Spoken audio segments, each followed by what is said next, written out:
Mukama waffe yeebazibwe. Baaniriza nnyo mu linnya lya Mukama waffe Yesu. Nze Miriam Jumba. Olwaleero nzize ne messages 2 naye ngenda kusooka kuyisaawo ennyangu eri nnyimpi ey'abaana banange. Waliwo olukwesitani lwe yaluse ku lw'abaana. Abaana bano ba primary school going children wakati w'emyaka 5 weewatyo paka n'emyaka nga 14. So mu kulaba nalaba abaana nga baali bagenze ku school trip, baali bakomawo eryato ne libbira lyewunzika ne bagwamu. Engeri gye baali abaana bato tebaali na vests, gundi tebaali na life jackets, ng'ate tewali na rescuers, bantu ba rescuinga. People around didn't know what to do. Abaana abo ne bafa. Era mu kulaba about 60% ey'abaana abagenda ku trip eyo bonna they died. Ebyaddala they died. So mbadde nsaba Mukama tayogera bigambo bifaanana bwe biti ng'asaaga batasaaga, aba atulaga kiki ekigenda okubeerawo oba sitaani kyapulaaninze. Kakati bwe tuba tufunye omukisa ogufaanana bwe guti n'ali kukoowodde n'osaba. Message eno yajja last week, ffe ne tutandikirawo gisabira era tukyagisabira. Era twayogerako n'amasomero agamu ge twasobola abaalina trips be twali tumanyi, ne tuba advisinga okusaba n'okukansolinga if possible. So kyandibadde kirungi ne weenyigira mu nsonga eno n'osaba, because it is better to be safer than sorry. Amiina. Ekyo kankikomyawo. Message esinze okundeeta olunaku lwaleero ya kkanisa mu Uganda. Ya kkanisa mu Uganda. Ekirungi nze wendeeta obubaka obufaanana bwe buti, nze mba nzize kubabuulira bye baŋŋambye. Amiina. Kati saagala muntu obeereyo olowooze nti nina ebigendererwa ebyange. Sirina bigendererwa. Olaba mbadde mmaze akaseera nga sipostinga. Si lwakubanga message zibadde tezijja, naye zibadde zijja, zibadde zeetaaga kusabira privately. So we've taken almost a year nga tusabira ebintu eby'enjawulo privately. Njagala otwala omukisa guno bannaayo okwebaza abasabi bonna be tusaba nabo. Ku kyoto kye tusabirako mwemanyi gye muli, mbalamusizza nnyo era tusiima omulimu gwe mukola, era nsuubira ne Mukama waffe nkakasa ne Mukama waffe Yesu bannaayo asiima omulimu gwe mukola. Yonna gye muli all over the country, all over Uganda, all over abali mu UK, abali Botswana, abali mu mawanga ag'enjawulo, abali mu Indonesia, Malaysia, banne tubeebaza, abali mu Saudi Arabia, tubeebaza nnyo nnyo nnyo nnyo olw'okusabira eggwanga n'okusabira ekkanisa ya Mukama waffe mu Uganda. Mwebale nnyo, mwebalire ddala. Obubaka bwe nzize, Mukama aleese update ku bubaka bwe nayogerako mu May omwaka oguwedde 2023. Obubaka buno bwe nzize okuleeta bwendeese bwazze olunaku lwajjo in the afternoon, so it is pretty urgent. Bwongereza ku bubaka bwe nayogerako last year mu mwezi ogwokutaano. Mukama yali agambye agenda kuleeta audit, agenda kuleeta okubala ebitabo eby'ekkanisa ya Mukama waffe mu Uganda. Eno issue ya audit oba ey'okubala ebitabo si ya kkanisa emu, nedda. Nja kupostinga videos ezo, linki zaazo nziteeke wansi mu comments lwa nsonga nti oyinza okuzinoonya ne zikubula, naye nze mmanyi we ziri. So nja kuzikupostingira mu comments ozirabe bw'onooba ozaagadde okurevisinga. Nange I always revise the messages Mukama z'aba atuwadde. So obubaka buno bwongereza ku message 3 ze naleeta omwaka oguwedde. Message esooka yali eyogera ku audit. Mukama yali ampise n'omukyalo omulala okukola audit, omuweereza omulala okukola audit ku kkanisa ng'atwesize okusinziira ku bye yatugamba. Bye njogera bye baŋŋamba, soogera biri mu mutima, bye ndowooza. Amiina. Ng'atwesize okumukolera omulimu ogw'okuyambako okubala ekkanisa, era ng'agambye agenda tuwa access ku buli area ya kkanisa yonna. Kitegeeza agenda tuwa access, agenda tuwa ebisumuluzo okusumulula ebifo ebibadde bikwekeddwa, okusobola okukunulayo ebyemizizo, okusobola okukunulayo ebikolobero ebibadde bikolebwa mu kkanisa. Amiina. N'okumuwa report okusinziira ku bintu by'aba atutumye. Era mu kulaba obukulembeze bw'ekkanisa eyo eyali representing ekkanisa mu Uganda yonna nga bweri. Abakulembeze, of course mwalimu abakulembeze abalungi, mwalimu abantu abatuukirivu, kuba ye Mukama mu buli mulembe abeeramu n'akasanvu. Naye nze okusinziira ku instructions Mukama waffe ze yali atuwadde kyalabika ng'ekkanisa eri polluted ng'erimu ebyomuzizo bingi era obukulembeze nga bulemereddwa okukola omulimu largely mu kitundu ekisinga obunene abakulembeze balabika baali balemereddwa okukola omulimu ogwabayitirwa. Sigambye nti nze ngenda kukola omulimu gwabwe. Nze tebaŋŋamba kusumba kyaki baŋŋamba kola audit n'omuntu omuweereza omulala gwe baakola ki gwe baali batutumye naye yali agendera tuwa ttiimu endala. Of course ba auditors bakozesa ttiimu amiina, so nze nsubira eba ttiimu y'abasabi.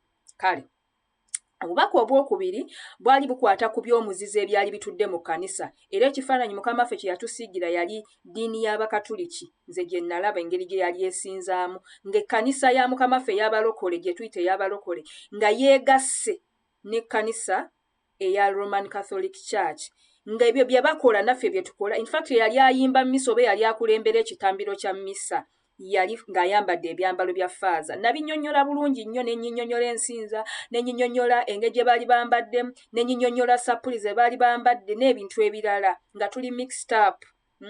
Eyo vidiyo nayo nja giteekawo linki wansi oddemu ogyetegeeze bw'onooba ofunye obudde ne kaddata. Message ey'okusatu yali ekwata ku Mukama yali alaga nti ennyanja eriiriddwa ekkanisa, ensi eyingidde mu kkanisa, nti ekkanisa yegguddewo eri ensi, ekkanisa ne yeeyongera obwakabaka bwa Katonda, ekkanisa ne yeeyongerayo munda, nti obwakabaka bw'omulabe Sitaani ne busimba n'amakanda era mu kulaba nalaba islands n'emiti n'ebyoto. Amiina. Ng'era mukoka effluent kazambi ava eno mu nsi ya polluting ennyanja ng'ekkanisa tekyalimu bulamu, it was dead. Nga temukyalimu bya nnyanja, temuli mmere ya mwoyo ezimba abantu, temuli bya nnyanja, temukyali kuvuba. Okuvuba kutegeeza okubuulira enjiri n'ebintu ebirala, enjiri ey'obulokozi n'ebintu ebirala.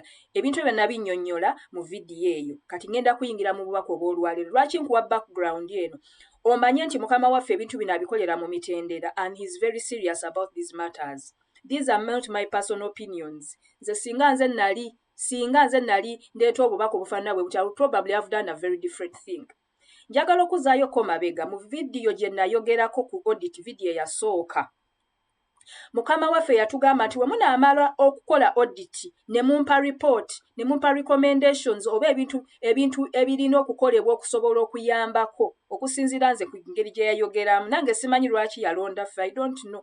Kale reasons ezimu yazimpa naye nange simanyi, nsuubira nti wandibaddeyo abantu abalala abansinga abaalikoze omulimu guno, abatusinga abaalikoze omulimu guno, naye perhaps ffeffe be yasalawo okukozesa, kuba Katonda asobola okukozesa omuntu yenna gw'aba akoze eki, gw'aba ayagadde. So nze ngutwalanga mukisa munene, mulimu munene kubanga gulimu okuvumibwa n'ebintu ebirala, birimu okusaba, birimu okwewayo n'okuta obulamu bwe eri Katonda. Amiina. Birimu opposition nyingi and we've always anticipated nti bijja kubeerawo. Amiina. Era ne Mukama waffe akimanyi.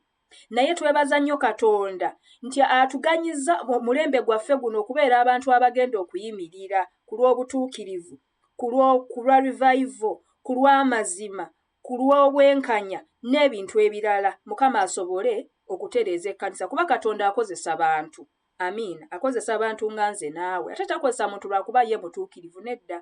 Amukozesa kubanga asazeewo ate n'omuntu oyo yeewaddeyo Mukama amufuule ekibya ky'ayagala okukozesa. Kale ngambye nti mu vidiyo gye napostinga eya audit, Mukama waffe yali agambye nti bwe tunaamala okumuwa report agenda kugisoma. Bw'anaamala ogisoma akwate bazita excavator ayiwe ekkanisa eno enkadde yonna. Era mu kulaba yatufulumya ebweru wa church eyo n'atutwala ku kibangirizi oba ploti oba area, era area yali yagisenze dda ng'eri redde. N'atugamba tewali material gye ngenda kujja ku kkanisa eno nkadde kugiteeka ku kkanisa empya, nga kyategeeza agenda kuyiwa kino ekikadde kyonna agenda kiyiwa azimbe ekintu ekipya ekiri ku musingi ne principles z'obwakabaka. Lwaki nkyogedde? Kubanga obubaka bwe obwazza olunaku lwa jjo lwabadde mmeka 22 ogw'omusanvu 2024 bwabadde butandikira awo. Basically yatandikidde we yakoze eki, we yakoma luli. Amiina. Bino bye nalabye olunaku lwa jjo. Nalabye nabadde mu kifo kyabaddemu abantu bangi, mwabaddemu abakazi n'abasajja ab'emyaka egy'enjawulo. wabaddewo amayumba g'abantu nomo environment mu Uganda bwebeera naye nalabye ekibangirizi oba ploti nga nnene ddala ng'era obugazi bwayo ebipimo byayo yenkanankana ne ploti gye nalaba omwaka oguwedde ng'ebipimo byayo nga wonagamba for example 100 ku 100 nga bw'okwata teepu n'opima ebipimo bino byenkanankana kitegeeza ekifo kyekimu kyakola ki kye yali ayogerako luli era kyali mu kwogerako.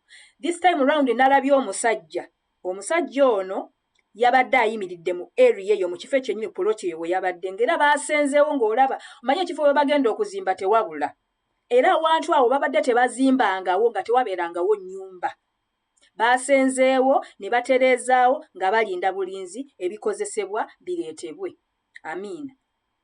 Naye nga bw'oweeyongerayo katono ng'ovudde ku puloti eyo nalabye ekizimbe ekyali ekkanisa nga baakiyiwa baakikoona naye nagenza okukyetegereza ng'omuliro gwakiyitamu nga bw'onoogamba omuntu afuse amafuta ku kifo ku nnyumba n'akikumako omuliro kyonna ne kibengeya saakirabye nga bakifuseeko omuliro nedda naye mukuze muwe natandikidde okulaba mukama we yatandikidde okundagira ng'olwedde kyajja dda nga n'okugwa kyagwa era buli kintu kyonna ekyalimu tewali kye bajjamu era ng'olaba ebyali ebipapula ezaali entebe ewaali ekituuti awaali keyboard nga bw'omanyi ebintu ebibeera mu kyaki z'abalokole nga byonna byajja tewali kye yajjamu ne ku building materials ebintu ebikozesebwa okuzimba tewali kye yajjawo era nagenza okulaba nga galinga amatongo oba mu luzungu kye waliise ruins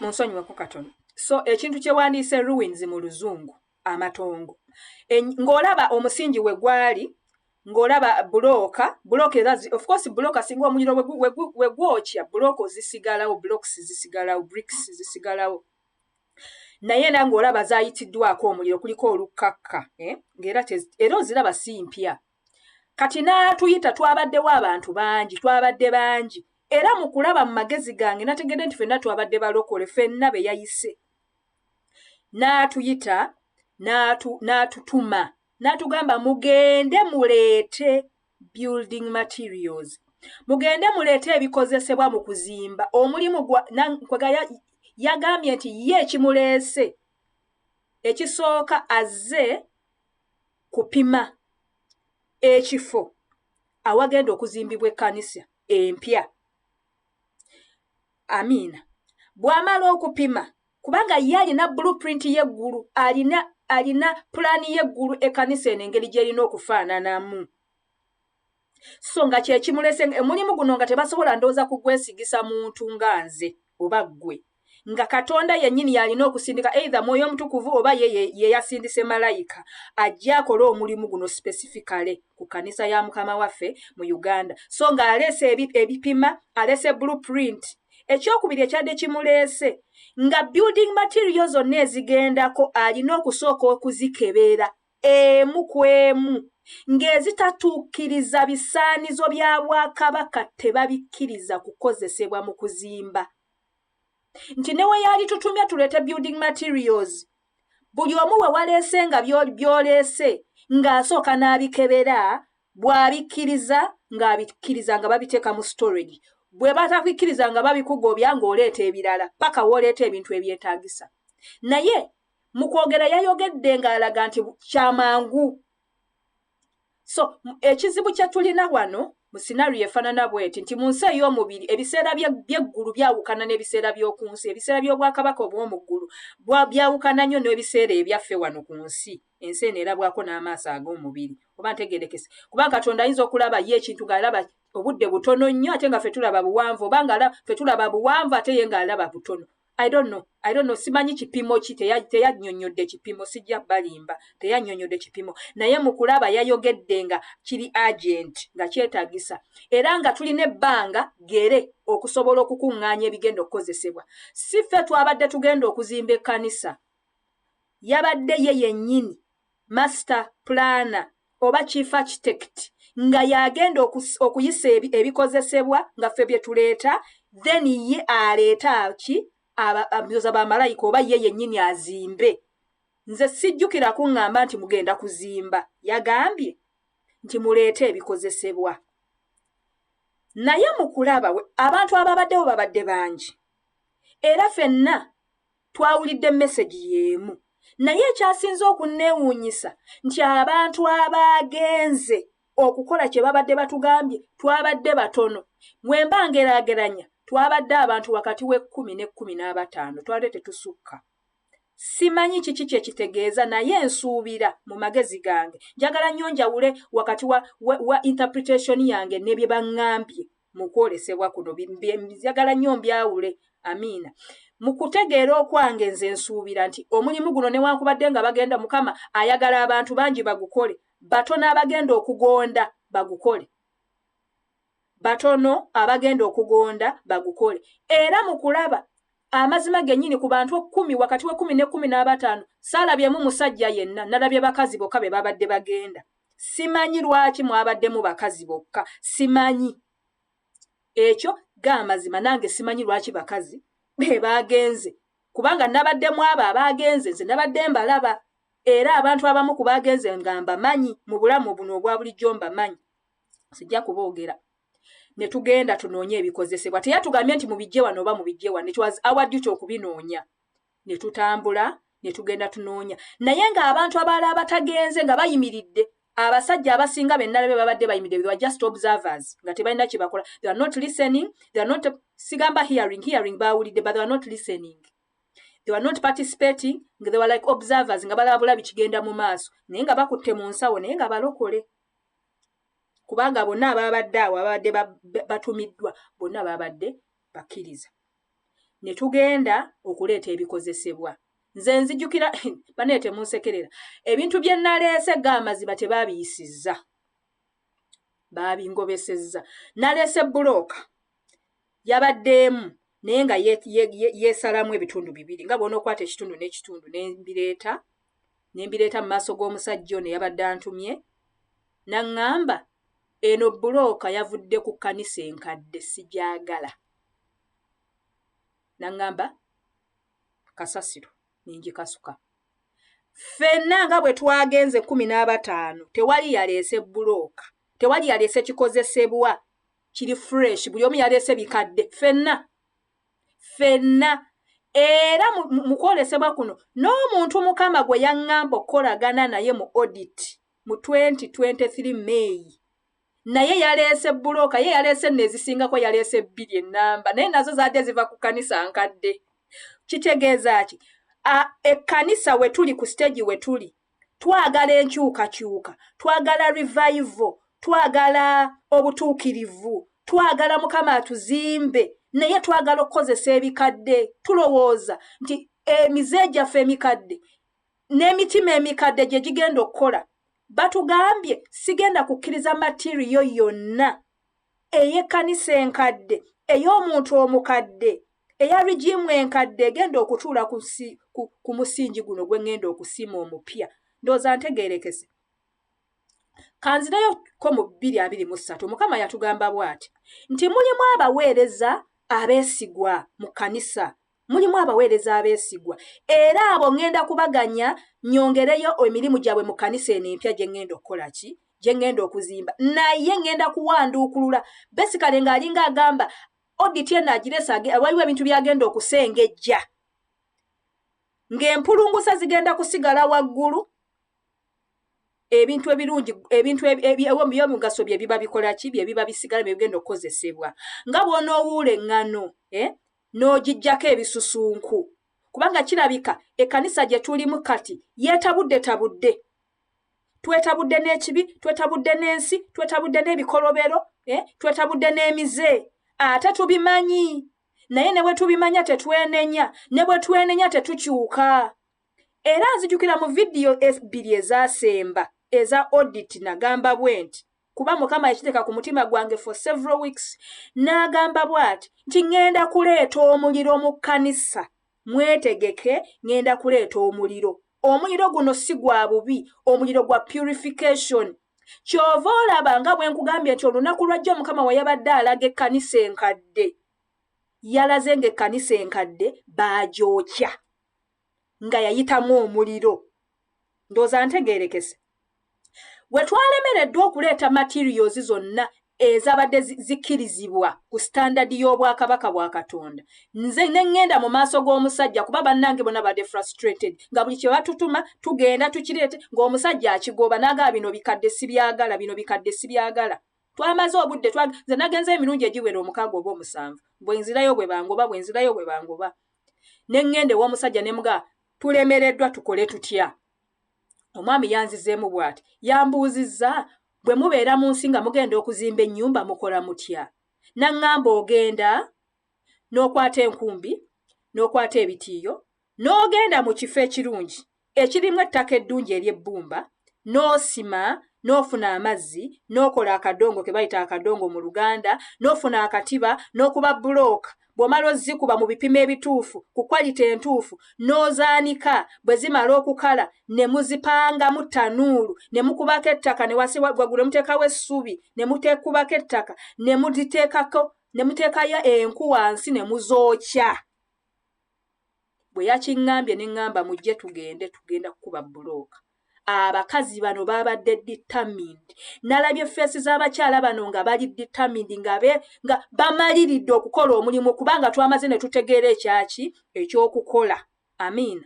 Abakutte ebidomola okuleeta amazzi, abakutte enkumbi okusima ettaka, abaleese ebitiiyo, abaleese obutiba, buli omu ng'alina kyakola. Waliwo abadde baleeta emmere nga ye omulimu gwe kuleeta mmere n'amazzi na kwencouraging abakozi. Twakubye bulooka.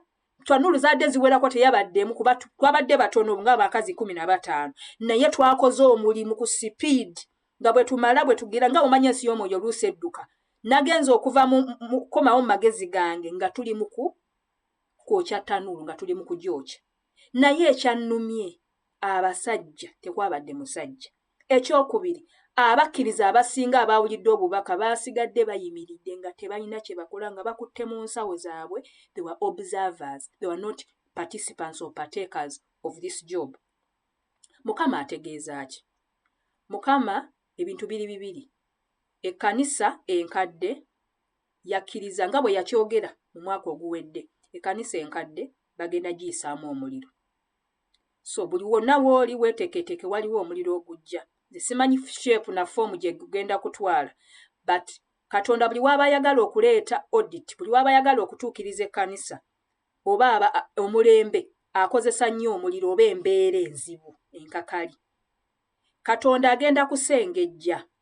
Wagenda kubeerawo ekiseera kigenda kutuuka mu kiseera ekitali kyawala nnyo nga olina okutwala side wakati w'obutuukirivu n'ekibi. Nga there is no grey area nga tosobola kugamba nti ebigere byombi biri ku side gyombi. You are either oli ku side emu oba oli ku side ndala. Mukama waffe Yesu abantu abatookya ate abatanyogoga abawanda okuva mu kamwa ke. He is very serious about these matters. Bw'oba oyagala kulaba Yesu yennyini ng'akola audit, genda mu kitabo ky'okubikkulirwa essula ey'okubiri n'essula ey'okusatu. Mukama waffe ayogera ku makanisa. Audit tejja ku just kwogera ku bibi bye tukola. N'ebirungi. N'atuwa ne advice. Amin. Ye recommendation gye yali atugamba. So audit yajja kugamba kino kikola bulungi, kino kikola bubi, mbadde oba oyagala kutereeza kola booti. Mukama ffe nnyini akola audit mu kitabo ky'okubikkulirwa amakanisa gano 7. Yasangako ekkanisa 2 zokka ezitaliiko kyakunenyezebwa. Abasigadde bonna baalina ebirungi byabwe naye baalina ebibi byabwe. Era n'abawa n'obudde n'abagamba bwe mutaakole bwe muti mangu ngenda kujja nzijewo ettabaaza yammwe mu kifo kyayo. Bwe mutaakole bwe muti ngenda kubawanda okuva mu kamwa kange. Bwe mutaakole bwe muti ngenda kubazikiriza n'ekitala ekiva mu kamwa kange. Ndowooza mukiraba. Yesu yennyini gwe tuyita ow'ekisaasaasira y'omu yakola audit n'awooninga ekkanisa. Bw'otunula mu mirembe egyaggwa Mukama yasindikanga ababaka eri Isirayiri ne Yuda ng'abalabula olw'ekibi. Bwe baagaananga okuwulira ng'aleetayo kabaka, ng'aleetayo omuliro, ng'aleetayo eddungu. Yasinganga kukozesa bwakabaka nga bw'olaba obwakabaka bw'Abasuuli. Ne bakwata Abayisirayiri ne babatwala obwakabaka bwa Isirayiri, Israel, the Northern Kingdom, ne bakwata ne babatwala mu buwaŋŋanguse.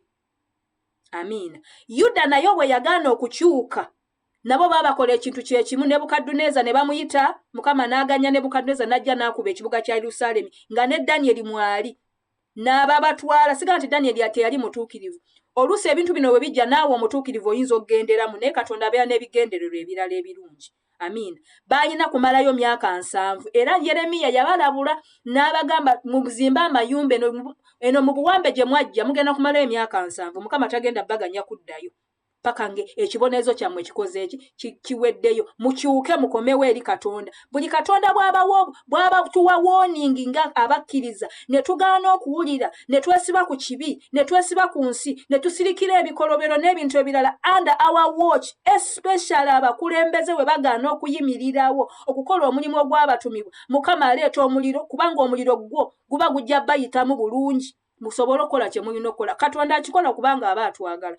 Fire is for purification. Amin. Eddungu ddungi liyambako. Bayibuli yayogera ndowooza mu kitabo kya Deuteronomy. Musa yayogera n'agamba nti Mukama yabaliisa emmaana ne mulumwa ennyonta n'ebirala ne mubonaabonyera mu ddungu emyaka 8 abatoowaze.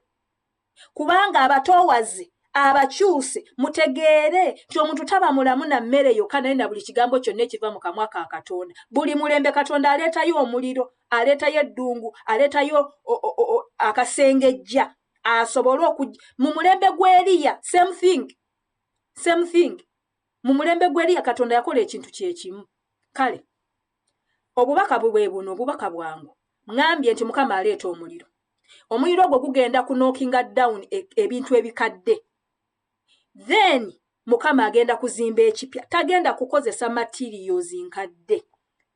Era omulimu gwaffe nga abasabi bintu bibiri. Ekisooka tugenda kusaba Mukama aleeta omuliro. Ngambye omuliro guno si gwa bubi. Nkimanyi waliwo abajja okyopozinga naye Katonda yasazeewo dda ate gwe tolina maanyi kulwanyisa Katonda. Ne kanisa ya Mukama waffe Yesu, it doesn't belong to any of us. Ekanisa ya Mukama waffe Yesu ye yagifirira n'aginunula n'omusaayi kubanga ajagala asazeewo agenda kuleeta omuliro. Nze kyendowooza, this is my own thinking.